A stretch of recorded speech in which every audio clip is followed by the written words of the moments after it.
Hello everyone. In this video I'm going to be demonstrating a rectification technique using solar return aspects. Now a solar return aspect is an aspect from the solar return imposed onto the base horoscope. So if we take the example here of Tony Hawk, let's consider this the solar return for the death of his father. If I impose this return on his base radix, his base radix is on the inside and the solar return for the year his father dies is on the outside. The aspects that the factors of the return make to the base horoscope are called solar return aspects. Like for example here the south node is opposing the 8th house. This is considered a solar return aspect. Of course, now we have to consider the orb here, the orb of influence.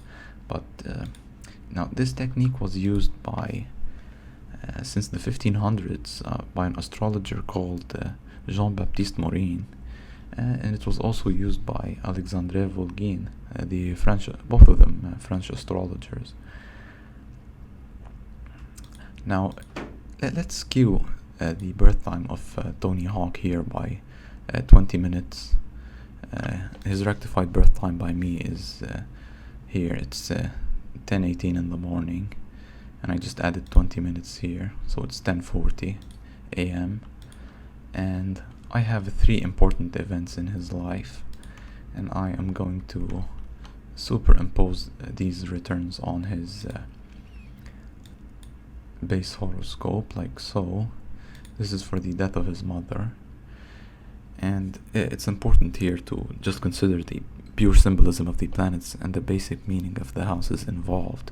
So for the death of his mother, a very appropriate aspect is the conjunction of Mars with the 4th house, which is obviously related to a death in the family. Now what we need to do here is that we need to subtract about 5 degrees, because we need to bring the 4th house to a conjunction with Mars, and we do so by subtracting. If Mars was in the 4th house, then we would add 5 degrees. If it was 5 degrees away, we would add 5 degrees to the 4th house, so that it can be in a conjunction with Mars. Now the orb here, like I said, is about 1 degree. It could be 60, it could be 65 minutes, but we limit the orb here so we can operate with a concentrated effect. Now the orb can be extended to more than 1 degree. Sometimes we see aspects that are related to events that are about 3 degrees. Let me give you an example here.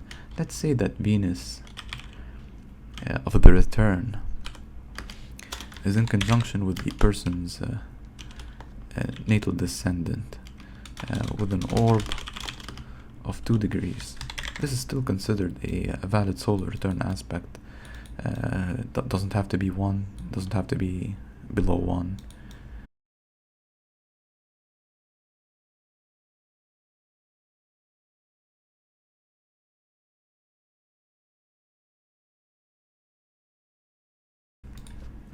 Okay, so back to our example here of Tony Hawk. So we need to subtract 5 degrees. So we subtract 5 degrees in this case for the death of his mother. Moving on, for his marriage, an appropriate symbolism here is the conjunction of Venus with the 4th house, which is about 6 degrees. So we also subtract 6 degrees to bring the 4th house to a conjunction with Venus. You could argue here. Okay, it's agreed, 6 degrees. And for the death of his father, we can take the opposition of the south node to the 8th house, which is about, let's say,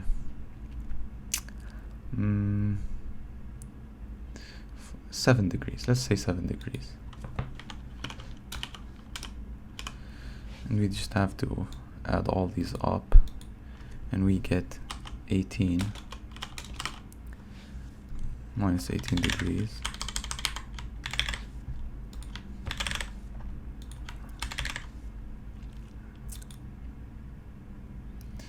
Okay, we just have to divide by the number of aspects that we have, which is 3, and we get 6, negative 6 degrees. So what we have to do now is go to the skewed birth time here, and we just subtract 6 degrees from the, so it's negative 6 degrees from the ascendant, so that would give us 28 Pisces.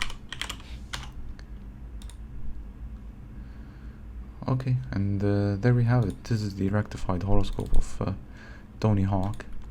It says here 10:22 in the morning. My rectified time, which is 100% the correct time, is 10:18 in the morning. You can see here for the death of his mother with my rectified time, Neptune reaches a conjunction with the descendant. Now, as long as the symbolism fits, we can be sure that we're close to the real birth time. It doesn't have to be an exact 1 degree. So let's check our result here. Mars is in conjunction with the 4th house within 1 degree.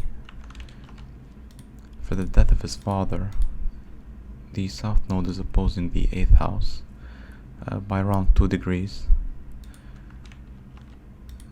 For his marriage, Venus is on the 4th house by also about 2 degrees.